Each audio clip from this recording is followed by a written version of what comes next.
Dzień dobry, znów mówię dzień dobry, dobry wieczór, bo nigdy nie wiem, kiedy nas oglądacie. Witamy Was w kolejnym odcinku podcastu Nieoczywiste. Oczywiste. I dzisiaj zabierzemy Was, no też w sumie w międzywojnie, też w nietypową historię. Opowiem o mężczyźnie, a będzie to... Ferdynand Antoni Ossendowski. Słyszeliście o nim? My się dowiedziałyśmy, no też troszeczkę w wyniku takiej prośby naszych widzów, czy rekomendacji, żeby zająć się tą postacią. Bo pomimo tego, że gdzieś miałyśmy takie wyobrażenie i trochę słyszałyśmy, no bo był twórcą wielu książek, to jednak nigdy nie zgłębiłyśmy jego historii i była to bardzo ciekawa propozycja, żebyśmy właśnie jego I taka osobą, podróż Tak. też przez nieoczywiste jego osobą się meandry się zajęły. historii. No właśnie. Od czego zaczniemy? Bo zazwyczaj staramy się jakąś chronologię W pokazać. początku. Czyli od urodzin, prawda? Czyli ja sobie tutaj wynotowałam 1876 rok. Ferdynand przychodzi na świat pod Witebskiem. No i jest synem miejscowego lekarza, czyli właściwie w takiej dobrej rodzinie się rodzi. Kilkukrotnie zmienia miejsce zamieszkania i finalnie trafia do Petersburga. I tam uczy się i dalej żyje. No, możemy jeszcze powiedzieć, że już w tym Petersburgu, jak się przynosi z rodziną, to umiera jego ojciec, a mama, słuchajcie, tak sobie pomyślałam, bo opowiadaliśmy już Wam o różnych postaciach i bardzo często pojawia się u nas mama, która była pianistką, była Tak. muzykiem. Jego mama też była właśnie pianistką i po śmierci ojca matka udzielała lekcji muzyki, on udzielał korepetycji i studiował nauki właśnie w Petersburgu matematyczno-przyrodnicze. Tak. Później trafił na Sorbonę, gdzie skończył chemię, co jest też ciekawą takim meandrem, powiedziałabym, jeśli chodzi o jego osobę i dokonania.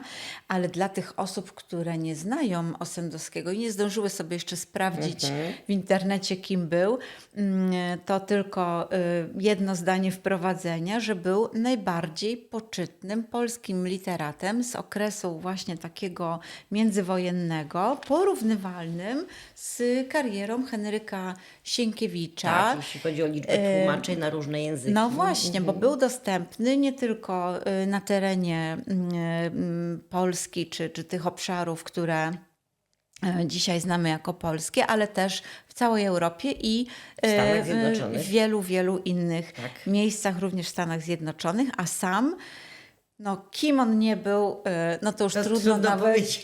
trudno nawet byłoby nie wymyśleć. Na pewno był poliglotą. Znał bodajże 7 języków. 7 języków. W tym chiński i mongolski. Tak. Jesus, znać język, właśnie. znać mongolski, niesamowite, prawda? To jest na pewno bardzo duże wyzwanie. Był na 4 kontynentach, czyli trzeba powiedzieć, że jak na tamte czasy, nie wiem czy pamiętacie naszą opowieść o Marli Czaplickiej, która była badaczką Syberii, no on również się tam znalazł, ale też na wszystkich innych, no te 4 kontynenty, tak jak powiedziałam, i był no, podróżnikiem z pasji tak naprawdę, bo no, z wykształcenia, tak jak powiedziałam, był chemikiem. Tak, i później zajął się geologią. Później pracował na Uniwersytecie Technicznym w Tomsku i poświęcił się częściowo karierze naukowej, ale podróże tutaj jakby zawładnęły, ale pojechał do Mandżurii, rezygnując z tej pracy na uniwersytecie, ale prowadził tam właśnie badania geologiczne w poszukiwaniu surowców niezbędnych dla armii,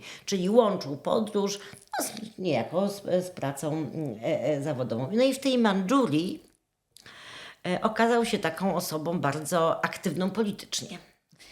No on był w ogóle aktywny politycznie i jego historia to mógłby być nie tylko materiał na film, ale na cały serial i to jeszcze w kilku odsłonach, czyli myślę, że nie tylko wiele epizodów, ale też poszczególne serie mogłyby być naprawdę wypełnione tymi wszystkimi jego perturbacjami czy przygodami, bo na przykład jako jeden z nielicznych w ogóle Polaków, on dotarł do Japonii chyba w 2021 roku, też o tym pisał, chociaż to jego pisarstwo o No, Japonii właśnie. było takie trochę powierzchowne i tutaj też ta jego osobowość, znaczy w ogóle ta jego osoba jako literata, bo my tutaj będziemy o nim opowiadały, No. jako literacie, podróżniku, jako osobie, która zajmowała się szpiegostwem, Tak prawda? No więc to jest zupełnie nieprawdopodobna postać, ale on,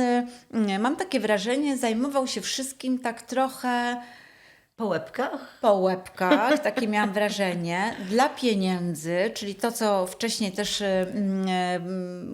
gdzieś tam przy okazji różnych naszych rozmów się pojawiało, jakie są motywacje do tego, żeby podejmować się różnego rodzaju zagadnień, no to ta finansowa motywacja tutaj była bardzo, bardzo silna. widoczna. On się bardzo silnie też inspirował, bo na początku, jak tą historią jego zaczęłam się interesować, no to przebijała taka główna myśl, że porównywalny do Sienkiewicza, ale zapomniany gdzieś tam. No oczywiście wiadomo, dlaczego nie pojawiał się w tym głównym mainstreamie i zresztą jego książki zostały wycofane, spalone z... No tak, bo był był antybolszewikiem, na indeksie, był tak, bo zaciekłym antykomunistą. to był musimy absolutnie powiedzieć już teraz. przeciwnikiem i zresztą, no trzeba to też powiedzieć, napisał książkę o Leninie, Tak. która demaskowała i no była biografią Lenina, ale wskazującą na to, że on był właśnie Szpieg, że on był wysłannikiem finansowanym przez Niemców, prawda? agentem niemieckim finansowanym Tak, przez żeby w tej Rosji dokonać czynów, no, których dokonał. Niestety. Tak. I on właśnie, i straciłam wątek teraz. No nie mówimy. Mówiłyśmy o tym, znaczy zaczęłaś mówić o tym, że był niezwykle aktywny na bardzo wielu polach, a ja z kolei zaczęłam Ach mówić... tak, już wiem, że przepraszam, był, że właśnie do tego Henryka Sienkiewicza, tak. że tak był pokazywany, że wybitny, że pisarz, że napisał bardzo płodny właśnie, bardzo dużo książek, zresztą napisał bardzo dużo książek. Tu od razu powiem, bo potem boję się, że zapomnę. Bardzo wiele z tych pozycji jest dostępnych na YouTubie w formie audiobooków, czy w ogóle w formie audio, więc zachęcam do tego, żeby posłuchać, chociaż one się zestarzały i ta narracja już jest taka trąci myszką ale trochę. na pewno historia literatury polskiej. Tak, ale właśnie, ponieważ zafascynowało mnie to, że on był porównywalny do Sienkiewicza, to dotarłam do takich materiałów, że owszem, no, jego osiągnięcia są liczne i właśnie porównywalne, ale on też się wzorował na Sienkiewiczu i tworzył literaturę między innymi też młodzieżową, którą bardzo silnie konstruował właśnie w podobieństwie do konstrukcji sienkiewiczowskich, czyli tych bohaterów konstruował bardzo podobnie, wydarzenia, no cały taki moralny przekaz właśnie w tej pisał literaturze też romanse, młodzieżowej. wiesz. Tak, ale właśnie zarzucano mu, że ta inspiracja jest za daleko idąca, że on jest jednak takim trochę plagiatorem tej jego prozy. Być może dlatego to zaczął robić, żeby, tak jak powiedzieliśmy, po prostu być bardzo płodnym pisarzem i zarabiać pieniądze, no ale wydaje mi się, że ta jego pierwsza książka, która była wydana w 1911 roku w Ludzkim Pyle, związana właśnie z doświadczeniami jego z pobytu w więzieniu, gdzie był aresztowany i przebywał w twierdze w wyniku działalności antyrosyjskiej. Słuchaj, no, zyskała przychylną ocenę m.in. Lwa Tołstoja. To świadczy chyba o tym, że jednak miał talent pisarski, No tak, na on był w pewno. ogóle bardzo I był bardzo takim ceniony. uzdolnionym i był takim cenionym. No i ten Lew Tołstoj bardzo go chwalił i faktycznie tę właśnie książkę w tym Ludzkim Pyle jako jego pierwszą podziwiał. No potem być może poszedł trochę w komercję, słuchajcie. No to tak znamy takich płodnych pisarzy. Wiadomo, że na pewnym etapie zaczynają oni tworzyć bardzo dużo i być może, no to jak wszystko, jeżeli robi zbyt dużo i zbyt szybko, może trochę tracić na wartości. Tak. No, on zdecydowanie... Ale nie chcę tak mówić, bo to są takie nasze... bo to są nasze właśnie dywagacje, ale zdecydowanie może być takim, no myślę, że może nie wzorem do naśladowania, bo to nie o to chodzi, ale takim punktem odniesienia. On sprzedał podobno ponad 80 milionów egzemplarzy książek.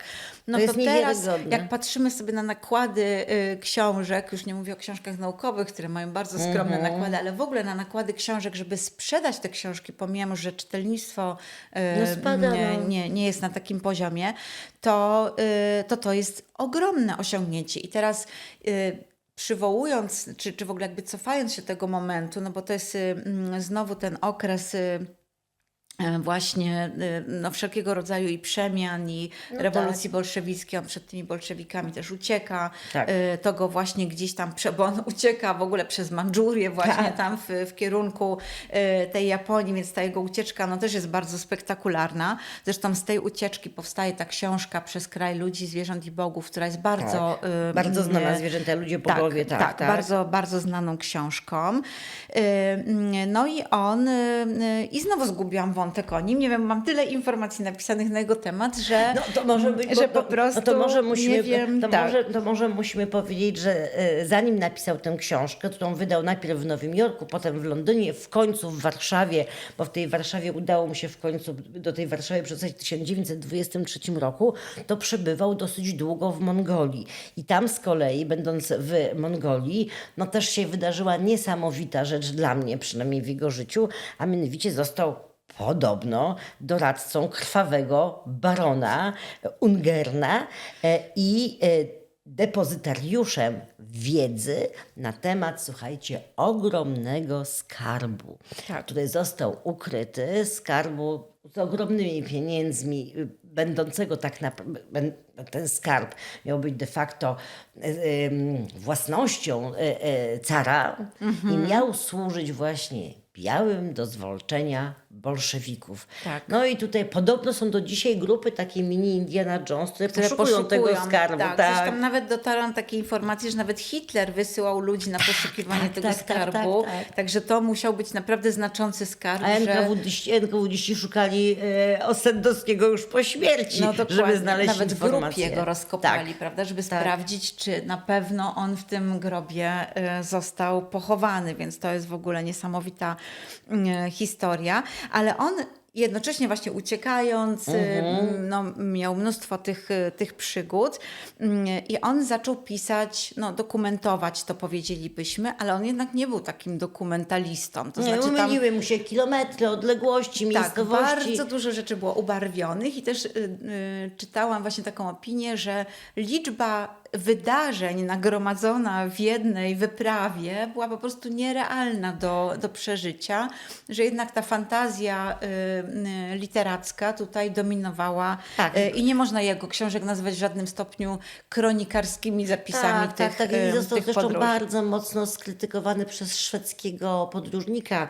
Svena Hedina, który właśnie zarzucił mu, że tam jest dużo takich właśnie nieprawdziwych informacji, ale w ogóle chyba nie o to chodzi w pisarstwie. No być może to była jego fantazja. Tak? Ja myślę, że u niego to była fantazja. Zresztą on był też uznawany, że on się znał na wszystkim, bo on opisywał właśnie jakieś geologiczne, zoologiczne, no, na bardzo różne aspekty.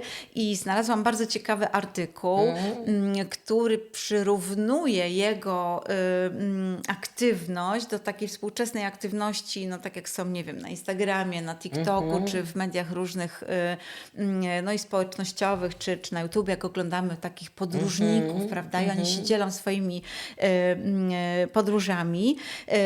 I został nazwany właśnie w tym artykule travel Bryton, czyli takim celebrytą podróżującym, który dokumentuje to wszystko, No, wiecie, no, tworząc pewnego rodzaju też kreacje i potem się dzieląc tym. No a musimy pamiętać, że to były czasy, kiedy mediów nie było, prawda? Nie było, nie było internetu, nie było gazety. telewizji. No właśnie, to były takie jedyne możliwe źródła, gdzie ludzie czekali w ogóle na te opowieści, prawda? No, nie wyobrażam sobie nawet takiej sytuacji, że wraca taki podróżnik z Japonii i żeby to nikogo nie zainteresowało. No bardzo to na pewno wszystkich interesowało, więc też ta jego popularność wynikała z tego, że ludzie byli żądni wiedzy o innych ciekawi, krajach. absolutnie, o innych kulturach też, także to bardzo, bardzo... Boże, tak właśnie to dużo bym dała, żeby tak na chwilę przenieść się w tamte czasy.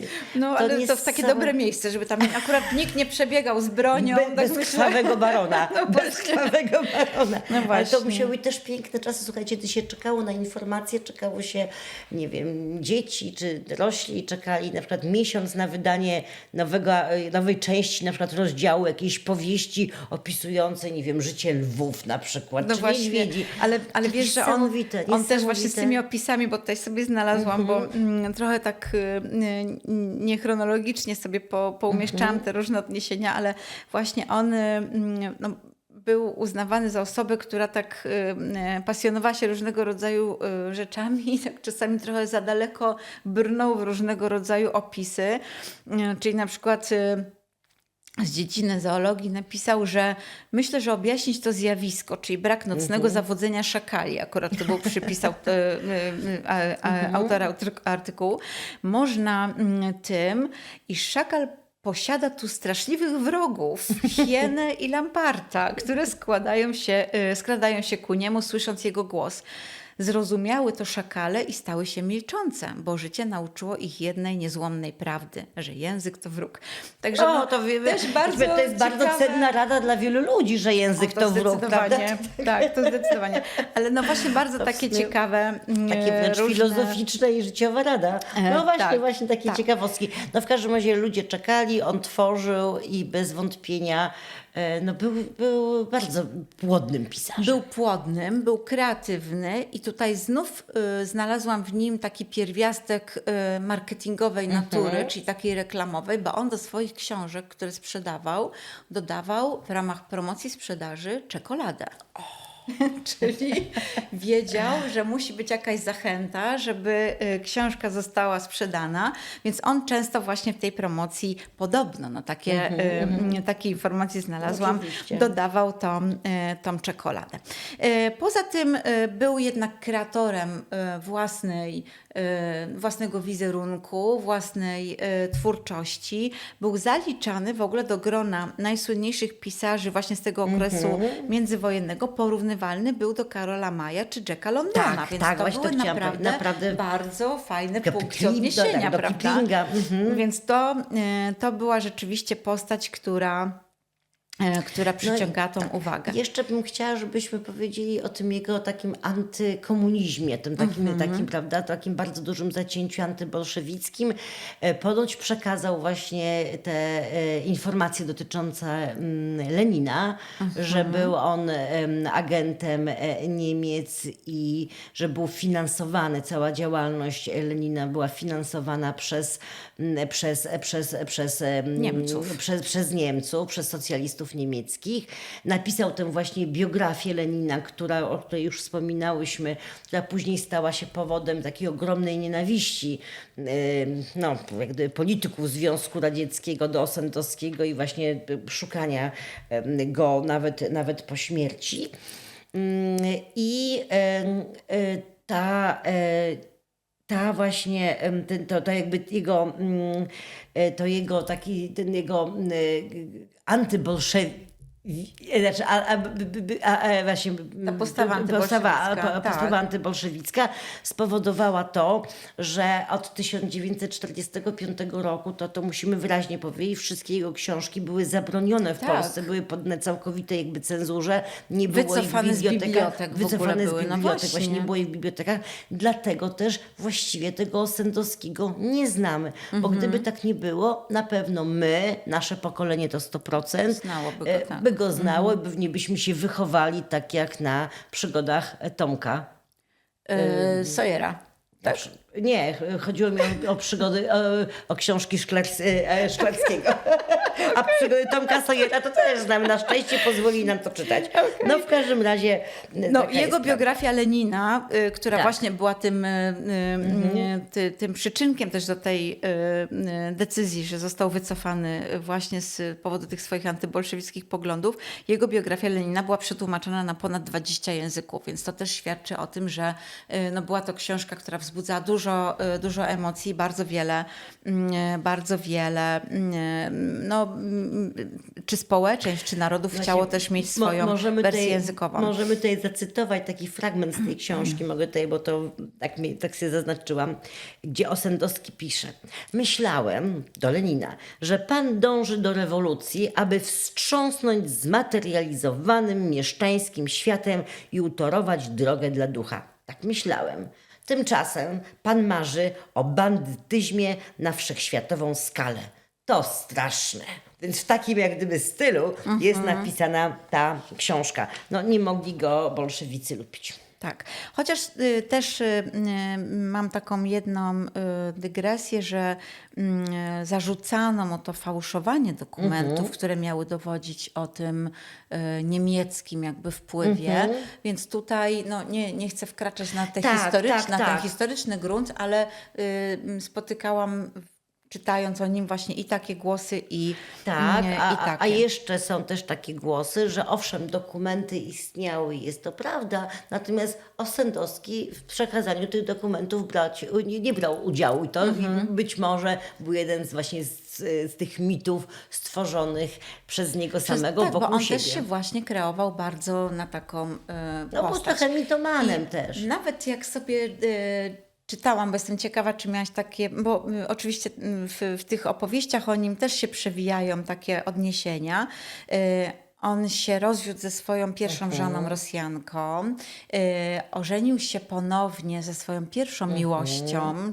No tam jej małżeństwo jakoś się nie ułożyło za dobrze i tak się akurat złożyło, że się ponownie połączyli po latach i stworzyli takie partnerstwo podróżnicze trochę. Miałam takie wrażenie właśnie, że tak trochę Elżbieta Dzikowska i Tony Halli. A to, tak. Prawda? Tu jeździli, byłem. Tak, jeździli. Zresztą ona gdzieś za sprawą tego, że jej syn był chyba w Maroko, to taką podróż właśnie do tej Afryki zainicjowała, trochę łącząc właśnie te wyjazdy naukowo-badawcze i literackie z prywatnym tym aspektem, żeby się zobaczyć, bo jej syn chyba w Legii Cudzoziemskiej działał. Więc też taka para, która poświęciła znaczną część swojego życia na to, żeby razem coś tworzyć i wypracowywać. I muszę powiedzieć, że to był taki fajny element tej historii. W ogóle taka bardzo aktywna osoba. Nie wiem, ile trzeba mieć też czasu, tak jak się zastanawiałam, podróżując i to naprawdę podróżując w tamtym czasie, gdzie nie wsiadało się w jakieś bardzo szybkobieżne, prawda, środki. Czasami A on jeszcze mimo wszystko miał czas na pisanie tylu książek. Potem prowadzenie tego całego procesu wydawniczego, popularyzację tych książek, propagowanie, prawdopodobnie też współpracę z tłumaczami, żeby to wszystko było przetłumaczone. On sam też pisał w różnych językach, więc to tytan pracy A właściwie. przy okazji był lwem salonowym. Też się w Warszawie udzielał na salonach, w związku z czym był bardzo towarzyską osobą. Bardzo, takim celebrytą był tamtych czasów. Jak ty powiedziałaś? Travel Bryton, bo też była takie było określenie. Natomiast podsumowując w ogóle opisy, które mu znaczy jakby te epitety, którymi go, przymiotniki, którymi go opisywano, czy może nie przymiotniki, tylko w ogóle jakie talenty miał, prawda? Człowiek wielu talentów. Pisarz, myśliwy, dramaturg, dziennikarz, poliglota, chemik, naukowiec, doktor, profesor, polityk, fałszerz, tajny emisariusz, hochsztapler, biały partyzant, filozof, literat, działacz społeczny, filantrop, scenarzysta, redaktor, konspirator i handlarz.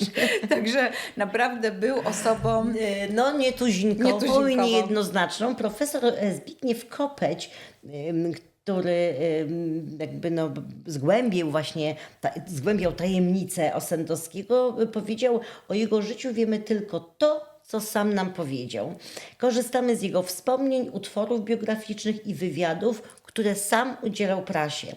Większość informacji pochodzi ze źródeł, których sam jest autorem. Na ile jednak można mu wierzyć? No i nie wiem, czy Państwo oglądaliście nasz podcast na temat Tamary Łępickiej, ale to taka trochę minimalnie podobna historia. Widzę tu dużo podobieństw, Tak. bo i autokreacja, i zmysł marketingowy do tego, żeby promować swoje dokonania i budować swój wizerunek.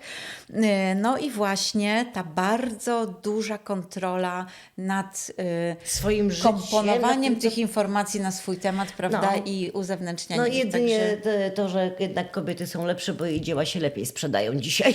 no, na pewno nie wywoływała tylu kontrowersji politycznych, no bo to jest ten aspekt, który tak. niestety Natomiast skazał on go tak. na długi czas Tak. na niebyt, prawda? tak, Ale tak, teraz tak. myślę, że w ogóle to, że jest tak bardzo dużo jego audiobooków i no oczywiście pewnie to jest też związane z prawami autorskimi, ale to, że one są tak dostępne powszechnie, to jest też taki sygnał, że warto czasami cofnąć się trochę w czasie, sięgnąć i zobaczyć. Tam jest dużo archaizmów, ten język jest taki trochę No tak, tak już samo- wiadomo, niewspółczesny, no to jest oczywiste. oczywiste.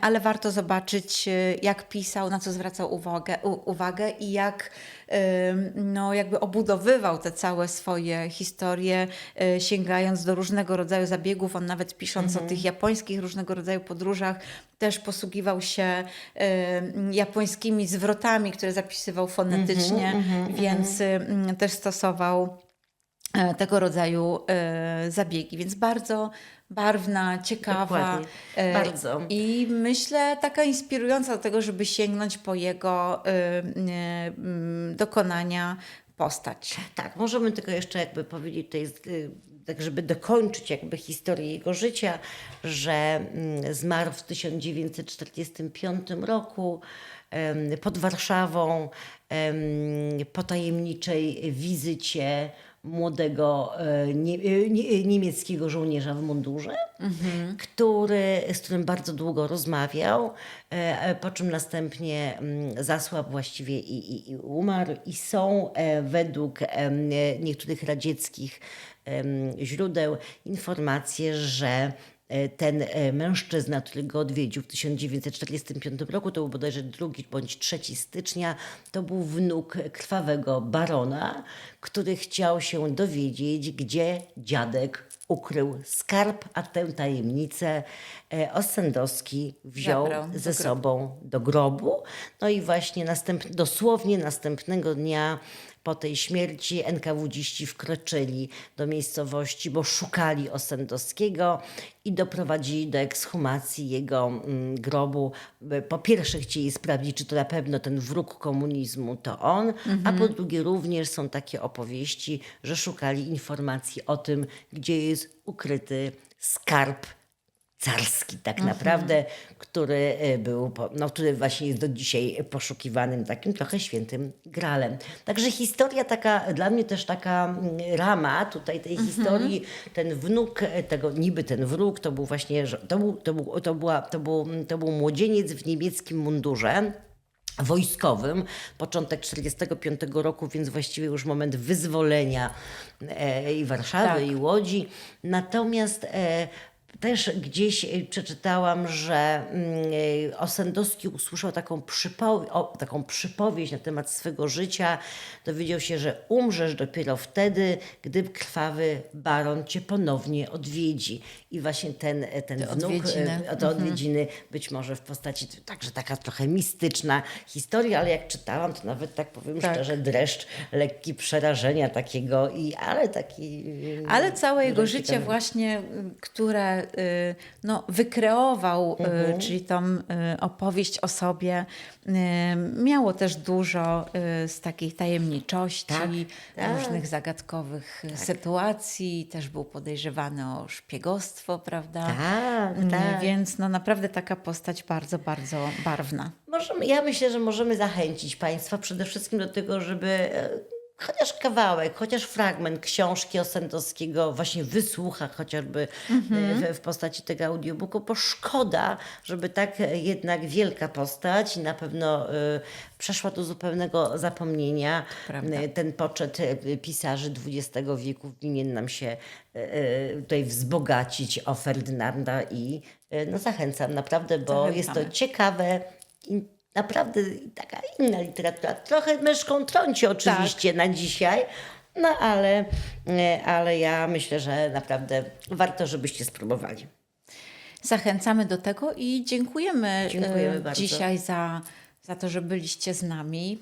Liczymy jak za każdym razem na Wasze subskrypcje i lajki. To jest dla nas taka nagroda za ten nasz, no nie chcę powiedzieć wysiłek, bo my się wcale nie wysilamy ale za bardzo. pracę jaką ale tą jednak, naszą pracę, ale którą jednak wkładamy pracę, w to. którą się wkłada, oczywiście. Więc zawsze się bardzo cieszymy i to jest dla nas taki sygnał, że Wam się to podoba.